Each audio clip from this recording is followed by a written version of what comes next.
story for you. Okay, so this was way back, like when I was, I don't know, 18 maybe. And I was living, and there's sort of like, it was like a halfway house. I mean, I was kind of forced into it, because I wasn't 19, so I couldn't make my own decisions. And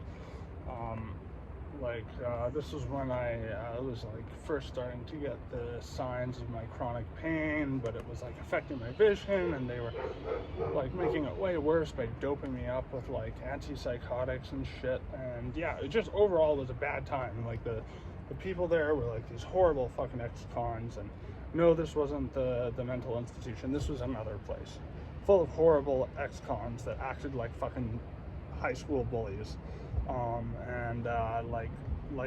Literally like one day fucking me and like this other dude who I buddied up with, because you know he's a cool guy, like he very intelligent, very inquisitive, he was a huge horror movie buff like me, huge H.P. Lovecraft fan. We had a lot in common. He's a little bit older than me. It's kind of sad. I've fallen out of touch with him, because like my only line to him, since he lives on one of the islands, was Facebook. But he kept getting his accounts banned because he'd used fake names.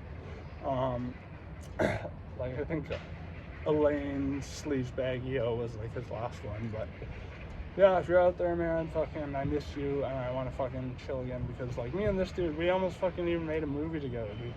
It's like I saw the talent that he had from making like props and stuff like that. But like one day we were out there fucking smoking, and like one of the ex-con guys, who's kind of the fucking head honcho of the rest of these fucking like 50 plus age-wise, band of fucking losers, like he goes on this rant about how if it was up to him, not that he's a Nazi, but that he would treat gay people like the Nazis treated Jews and just shoot them in the head. And like, well, yeah, that was, I think he's getting his history a little mixed up, because yeah, there were instances of that happening.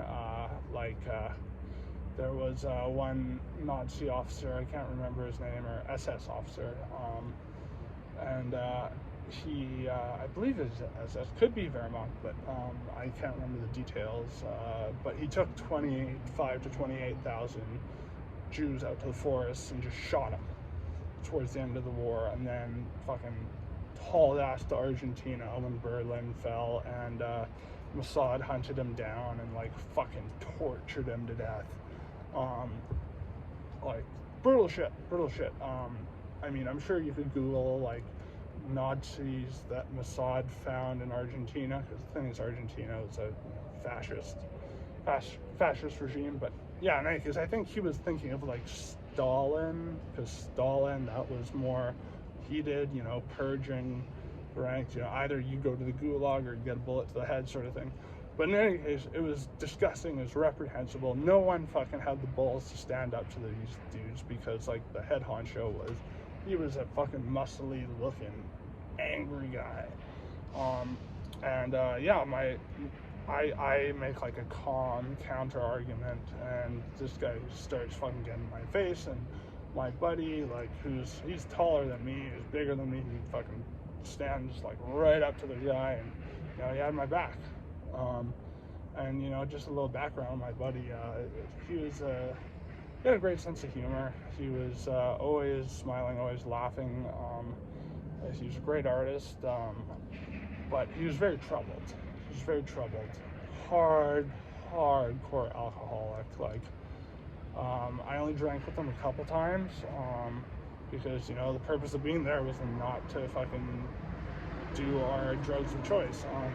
But we did, that being said, drink a couple times, and I remember he got 2 Mickeys of Fireball and like 2 6-packs, and just boom, guzzled the Mickey in fucking one swig, fucking down 3 beers, open the other Mickey, glug, glug, glug, glug, one sip, fucking just, or more of a swig than a sip, but one really big sip, if you will, and then just down the rest of it, and he was fucking hammered, man. But you know, the reason he was drinking so much was because he had terrible, like, I've never heard of someone having this, what's it called, when you get chicken pox when you're older,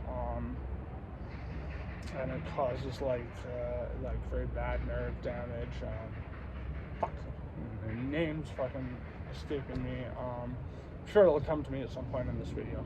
But it's essentially, yeah, that like, if you don't get chicken pox as a kid and you get this condition, it can be fucking awful. And it was for him, like he spent most of his childhood in the ER, and he told me about like how they would do these fucking like excruciating operations on him. Like, they had to put this tube into his belly, fucking like to just pump nutrients into it. A big scar that he showed me. Yeah, fucking, he told me that like when he came out of this operation, they're like, we gotta pull this out, you're probably gonna want a painkiller or something. And he was like, no, I'm fine. They're like, are you sure? And he's like, no, I'm fine. So they're like, okay, and they fucking rip out, like, he didn't realize it was like 30 feet or something of this like hose with little clasps like every foot, and he just said he almost blacked out from the pain. He was screaming, they had to hold him down. And like, he even told me that like his like best, or not, I don't think he used the term best friend, but good friend that he had when he was in the children's ward was a terminal cancer patient. And he was a little bit younger than him. He was like 6 or something like that. And he said he was having a conversation with him, and the dude was like, or the kid, whatever, you know, he was very pale, had no hair from all the chemo, he was just talking to him, and this kid was very enthusiastic, very happy, you know, given his circumstances, and he was very lucid. And so they're talking, and then midway through a sentence, the kid just goes, slumps over, and he heard this just flatline, like the kid just died mid-sentence in front of him. Like, that's gotta fuck you up, man, you know? And, you know, for all the shit this dude's been through, you know, he was a good guy. He's a good guy, and I miss him, man. I fucking miss him. Yeah. Yeah, in any case, me and him, so, you know, we had a lot of time on our hands, because they really didn't give us much to do there. We did 2 hours of a group session in the morning, and everyone would be allotted a chore around the place, and that's it. The rest of the day, you just had to kind of pad time. Fucking most people were out trying to make money to get smokes, because the fucked up thing was, the government, you know, they would get you on disability in these places, but then for food and lodging, they would take away, like, you got essentially $1,300, including the lodging part, a month for disability, and that's Canadian dollars, by the way, so that's not very much. And you know, rent on average in this city is at least $1,200 for like a 1-bedroom place. So it's like fucking, it's not a livable wage at all. But it gets worse, because they get you on disability, and then because they're providing food and lodging of like the most basic fucking, like they'd give you hospital beds to sleep on. They would have you rooming with someone else, who you didn't really have a choice in rooming with. I wanted to just room with my buddy, but I couldn't. Yeah, hi there. They would give you just $90 out of that $1,300. The rest they would take for the food and board. That was for amenities. It was kind of like an insult, because you can't even afford cigarettes at that point. So usually what people do is just take that $90 and fucking go on a bender, you know, as far as a $90 bender can get you. So, you know, it usually meant doing hard, cheap drugs like meth. So not exactly an efficacious system in my books. Anyways, I want to give you some background to this, why we decided to do this in the first place, because we were bored, we had nothing to do, and the Scientology center was right down the street from us, like literally a block away. And I remember my ex telling me that her ex had gone in there, and because they do these free personality tests, and that they gave them the e-meters or whatever, those fucking can things that like measure the thetans in you or whatever, the trapped souls of cavemen or whatever the fuck it is. It's crazy bullshit made by a fiction writer who said, he's on record as saying, you want to make money, make a fake religion. Charlatan of the highest order.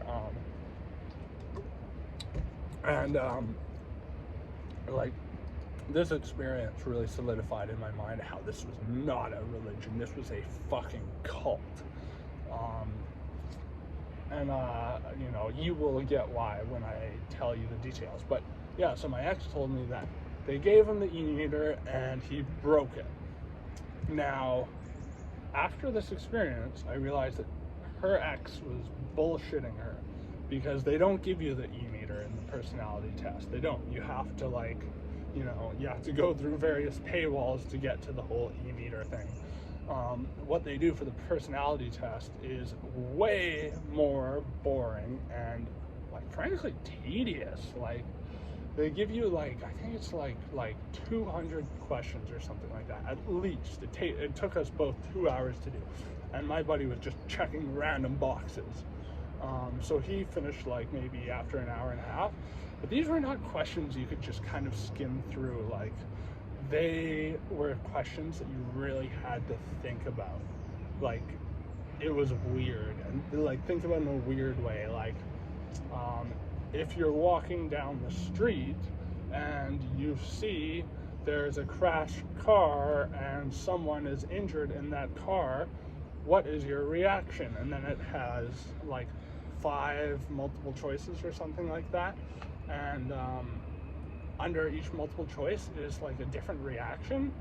And so it's just oh my god, I had such a headache by the time I was done this, because I wanted to get a somewhat accurate description. My buddy was just treating it like a joke, which I should have done, because it was a fucking joke. But yeah, in any case, this is only the beginning. So he finishes first. They put it through this computer, and they're yeah, the computer's got the special algorithm, and it's going to figure out what your personality is, what your issues are, blah, blah, blah, blah, blah, blah, blah. And so my buddy goes in there, and he is just trolling the shit out of these people. I can hear him making fun of the lady. He's I'm a fucking Satanist. I have no morals. I rape babies. Just fucking no filter going off on. Oh my god, it was hilarious. I could hear him laughing. She was not laughing. She was not happy. But he gets out. I finish. I go in, and then since at the time, as I said, I was being used as a guinea pig. I was being pumped full of these antipsychotics and shit like that I was having terrible reactions to. I was shaking, had akathisia, so bad. It was full on Parkinson's. People thought I was on meth and shit. It was so bad. I had no choice in the matter. It was either I took it or they would force it on me. They would fucking forcefully hold me down and inject me with this shit. So I knew that Scientology notoriously hates psychiatry. I see why, because it probably discredits them a lot. Back in the day of L. Ron Hubbard, when psychiatry actually meant something and was somewhat of a legitimate form of treatment, and not just let's shove as many pills down fucking our clients as possible, our patients, without giving them full diagnoses. Let's not actually listen to them. Let's just fucking go over a medication plan and, oh, that didn't work, let's try this instead. Oh, that didn't work either, let's go back to what we did before. Like, that's literally what they do. Don't just take it from me. I fucking know so many people who have gone through the same fucking thing. Yeah, so I actually was like trying to get some insight out of it. I was trying to take it somewhat seriously, since I was like, fuck, I just put 2 hours into this. I want to get something out of it. And so I was like, asking her, well, what do I do if I can get a psychiatrist? And like I think she said something like, you're beyond help or something like that. Like something just like very rude and dismissive. I think she just knew we didn't have any money.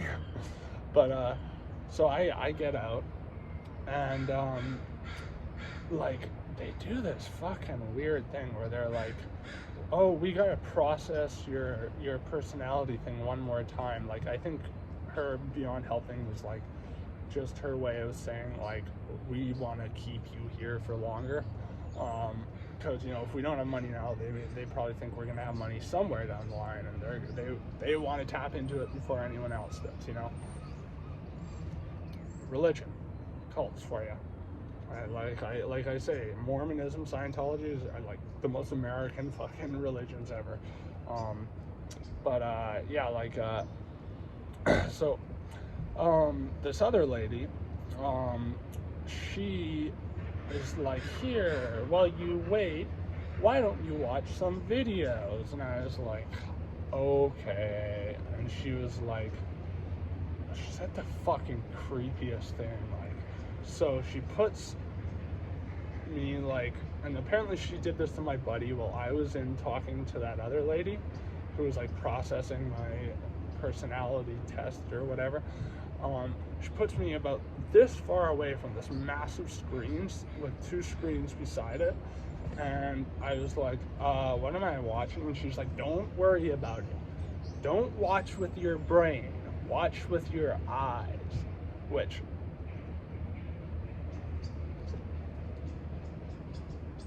I smell a cult. Like, it's basically saying turn off your inner reasoning, your ability to critically analyze something, and just take in this fucking propaganda.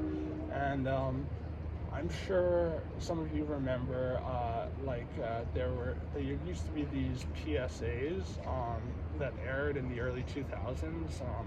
They're actually directed by Darren Aronofsky, after he did Requiem for a Dream, and they were all like anti-meth PSAs, and they were brutal, dude. I've watched them again since. They scare the living shit out of me. Like I remember one was like this kid, and he's like fucking all covered in scabs, and he's ransacking his mom's kitchen. Where's the money? Where's the money? You bitch, where's the money? And like the mom kind of, stop, please stop. And he fucking hits her. Where's the money? Look what you made me do. Like, it was fucking hardcore shit. But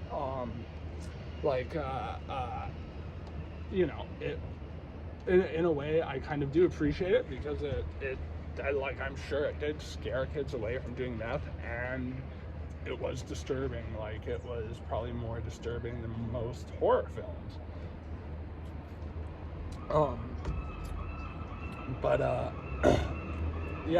So what they showed was like, it was like a rip-off of that, like a really shitty version of that. Like, this is you on crystal, and then it shows some kid fucking robbing a store and like shooting the clerk and stuff like that, and like, but with Scientology, fucking you won't feel the need to use, or you'll fucking get over your addiction overnight, practically, like that sort of thing. Just these sort of BS cure-all videos that were hiding behind this facade of like a PSA that's actually trying to deter kids through this like very exploitative shock value. Like, but that was the front, and the subtext was shit, just, you know, so there's an open window there. Smoke near the open window.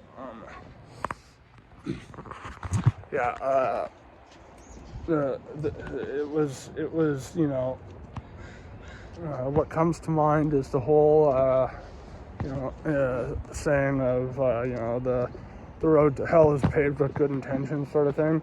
But instead of just being actual good intentions, it was this fallacious form of good intentions that served to have this underlying subtext of, oh, you need to become a Scientologist so you don't become a fucking method. Like, that was the basis of this shit. And after a while, like, it was just giving me a headache, so I was like, Miss, you know what, I think we're just gonna go. And she was like, oh, do you like, I think the guy's name's Chick Corea or something, he's like a jazz pianist. And I was like, I don't know, I like jazz, but I don't know the guy, like, fucking, oh, he's Canadian. And I'm like, oh, great. I care so much about fucking hockey and all these stereotypically Canadian things. It was like, I was just fucking born here by chance, you know. Like, I don't give a fuck. I'm not patriotic. Certainly not to a country like yeah, Canada's.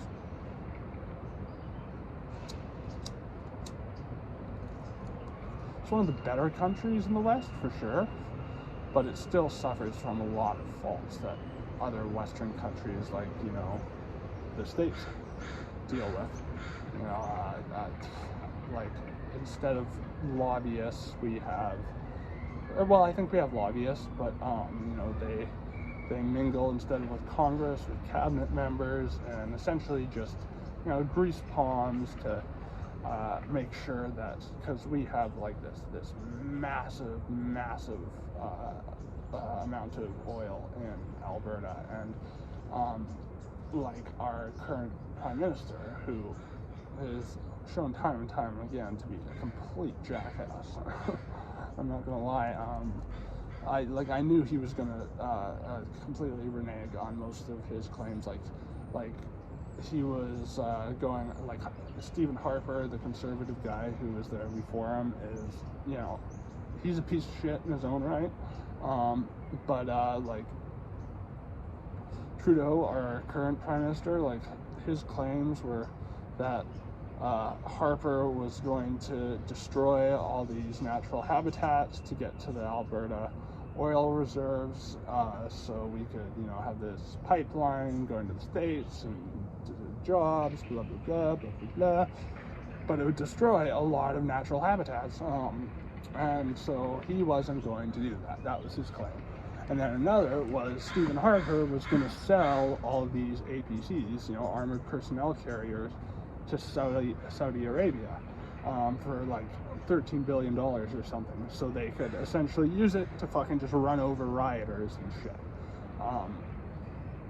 You know, pretty awful shit. And so Trudeau was like, I'm not going to do that.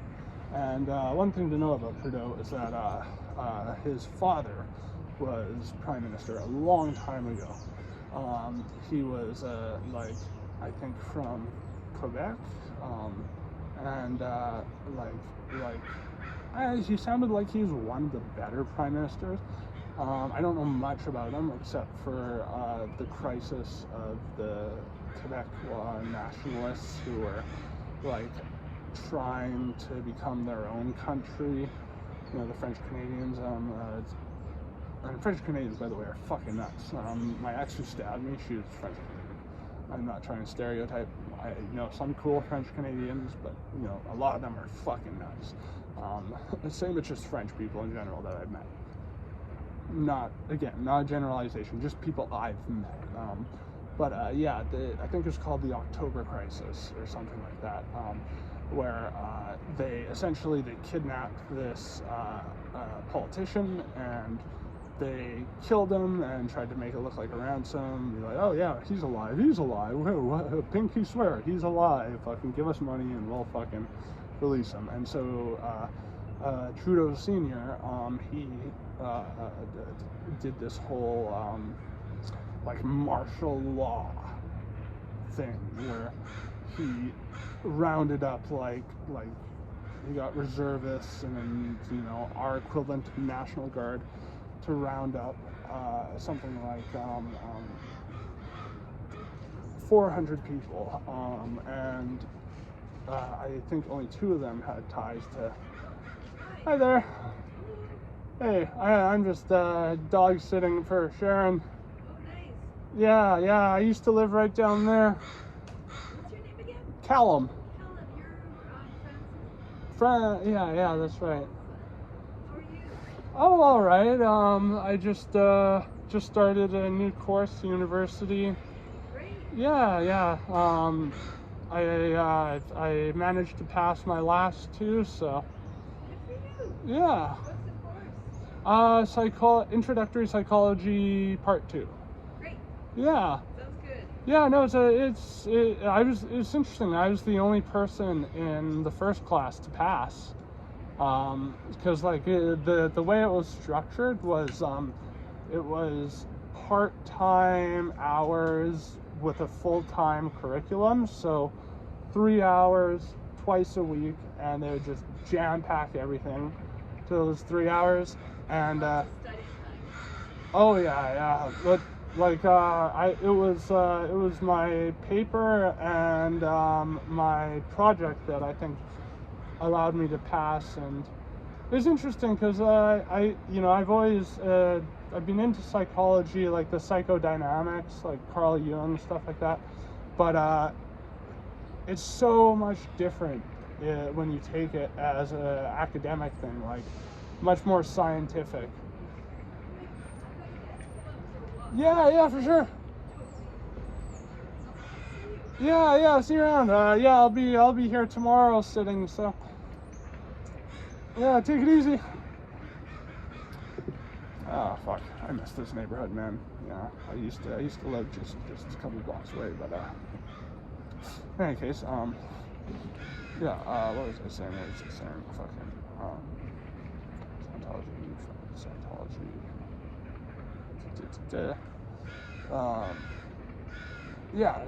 So essentially, I mean, I went on a tangent. I can't fucking remember what I was talking about. That's my brain. This is your brain on ADD. So just to cap it off, they did the same thing to my friend. They said the same words. They said, look with your eyes, not your brain. So again, turn off your cognition, turn off your skepticism, turn off your ability to think for yourself, and just allow your brain to be washed and tumbled around until it's just mush that goes, money, here's my money, here's my money, here's my money.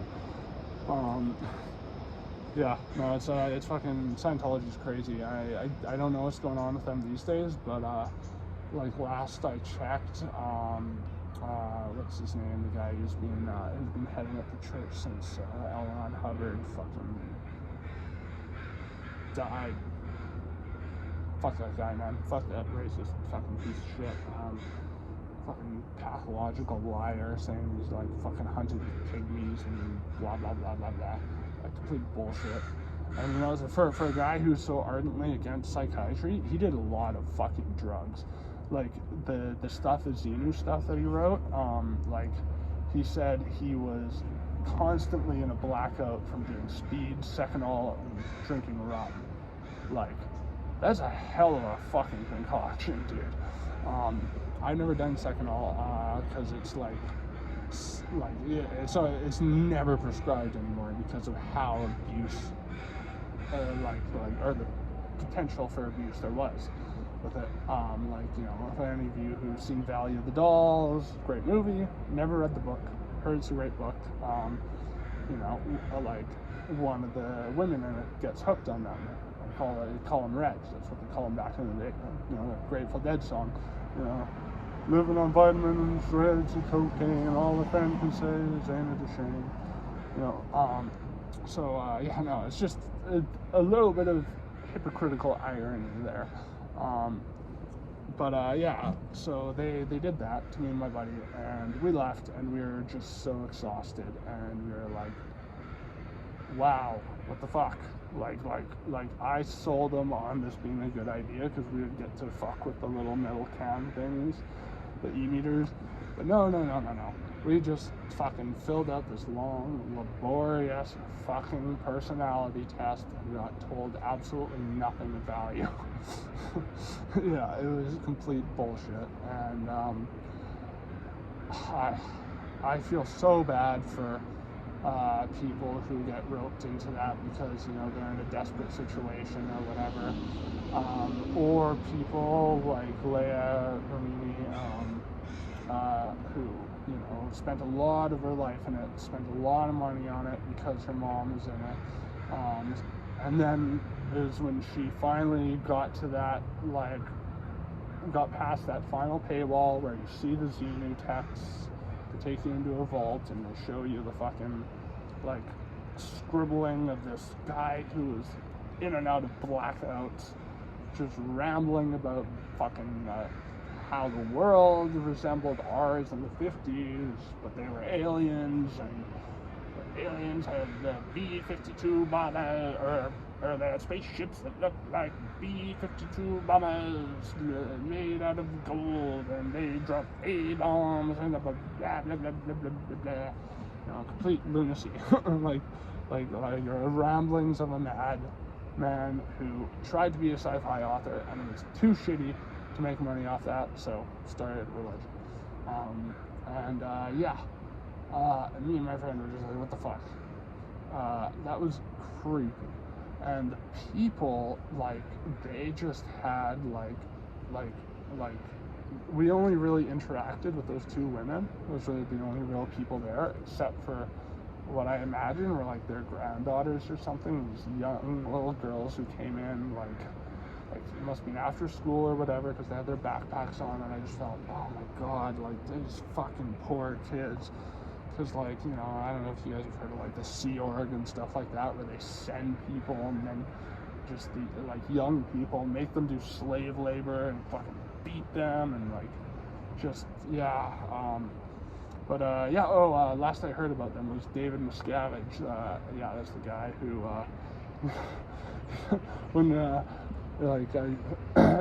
for those of you who have seen Going Clear, great documentary, on Scientology, I have this huge section just devoted to Tom Cruise and how they, like, basically, like, carried out this manipulative series of events because he fell in love with, I believe it was Nicole Kidman, who is in that Kubrick movie, Eyes Wide Shut. I've only seen it a couple times. Not my favorite Kubrick movie. Great directing, but, I mean, kind of felt I got all I could out of just watching it twice. But, needless to say, Tom Cruise fell in love with her on set. They got married. Then they found out that her father was a psychiatrist, and so he was, what's the term? It's like a parasitic person or something, something to that effect. So they essentially sabotaged Tom Cruise's marriage, set him up with this young woman, and made up this fake fucking award, which is like seriously, you guys, if you haven't seen this, you gotta fucking look it up. Look up a Tom Cruise Scientology award ceremony where they essentially give him the status of, like, master of the universe or some shit like that, like something that's, like, either it was those words or something as absurd, if not more absurd.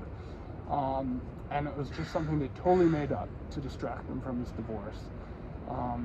They give him this, it's hilarious, like, you remember those, like, clocks that Flavor Flav wears, you know, like, it was like that, but it looked like a hood cap that they just spray painted gold. He's wearing, he's so fucking proud, like, oh my god, like, no wonder this guy, like, does his own stunts and, like, behaves like he's not ever gonna die, because he truly believes that, I think. Which, you know, is unfortunate, because when he was making American Made, which is a good movie, by the way, you know, it covers Barry Seal, a guy who notoriously flew cocaine into the States for the CIA, like, and was mysteriously assassinated after, you know, being forced into a halfway house when he, like, came out about his stuff, about what he did. Like, you know, I believe he was the one who said that, and this is fucking hilarious to me. I don't think it's funny that the CIA were fucking funding a fascist group by, like, bringing coke into the States and getting people hooked on it. I think that's awful. And the fact that they also used that on the flip side as a means to put out all this propaganda, dare campaigns going, oh, if you do crack, you'll end up like this fucking, like, ghetto ass black person. Fucking don't do crack. Like, they're like getting fucking Clint Eastwood and Pee Wee Herman to do these fucking PSAs while they're like the ones who introduced it, most likely. I'm not saying for sure. I don't know anything for sure, but from the research I've done, from reading Dark Alliance, I'm pretty damn sure that crack did not just occur as a thing to do to freeway Ricky Ross, who was illiterate and, like, really not a very smart guy, but he just somehow managed to come up with the formula for crack. And it just happened to be that his supplier was a CIA informant who said his money that he was making was going to the Contras. So, coincidence? I think not, but I don't know for sure. Anyways, yeah. Oh yeah, Tom Cruise. So American Made, when they were making that, since he, like, had to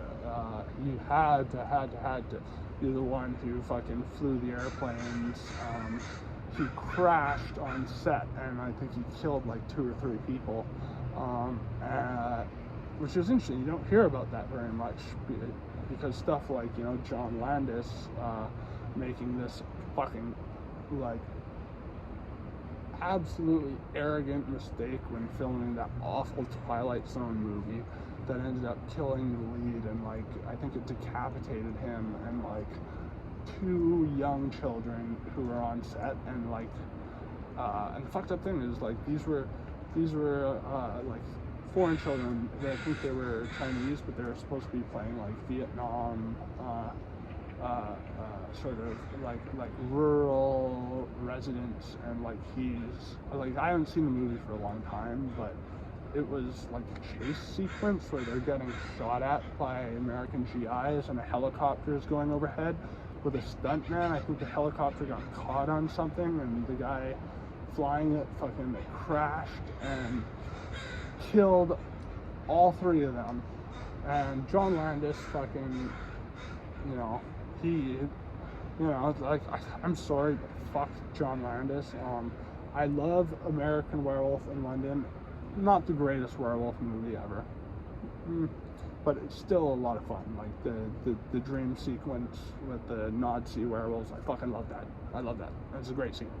But that being said, he is largely responsible for not only that accident with the Twilight Zone movie, but, you know, he still made the movie. You know, like, any sensible person would be like, this resulted in something awful, let's scrap it. It wasn't a good movie anyways. Like, I love the Twilight Zone. I love the original Twilight Zone. The one that came out in the 80s, couple good episodes here and there. The one that Jordan Peele, like, produced or whatever, total fucking bullshit. Like, I watched like 2 episodes and I was like, this is not what the Twilight Zone's about. Twilight Zone isn't about fucking cramming a message down your throat. It's about trying to get you to interpret and consider and to see these stories as parables with a sort of oblique message. So, you know, different people come away with different messages. Not, this is the message, this is the message. Blah. Take it in. Like, it was so preachy, I found, the new Twilight Zone. I'm not surprised in the slightest it got canceled. I think before they even finished the first season. Anyways, another thing, John Landis fucking didn't compensate the families at all. He was like, it's in the contract that fucking, there's a clause where if there's an accident, I don't have to pay these child actors' families anything. So, like, you know, this family that was probably a family of immigrants trying to make money, you know, have a living in America, had their children brutally killed in a helicopter crash on this movie set and got no money as a result. If they did, it was under the table and it was never disclosed to the public. But I think that's very unlikely, because if they were to do anything, they probably would have flaunted that to the public to be like, oh, still see this movie, because even though people died, we did the right thing here. But they didn't. So, yeah. No, fuck him for that. But another thing. Max Landis, his son. Oh boy, that is another can of worms. I never liked Max Landis. I remember before he made whatever the fuck that first movie was that he wrote, about the kids who find out that they can like have these like telekinetic powers or whatever. Yeah, it's a movie I never fucking cared for. I've seen most of his movies and I didn't like any of them. Like Bright, I think was one of them. The one with Will Smith and the orcs and the fairies, and it's so, oh god, it's so stupid. And Max Landis is like, saw in an interview, he's so arrogant. Like, he was like, this is my Star Wars. Yeah, no, before he got into any of that, like John Landis, his father, inspired him to co-write a script for Masters of Horror with him, and I used to love Masters of Horror, like, as a kid. Like, you know, I still think the John Carpenter episode Cigarette Burns, and the Takashi Miike episode, what's it called? I don't know. So it's slipping me. I think it's like the last episode. It's definitely the most fucked up out of all of them. And that's saying something, because there's some pretty fucked up episodes. I think the Dreams in the Witch House episode is pretty good. Certainly better than the fucking Guillermo del Toro series version that was like directed by the Twilight Zone lady.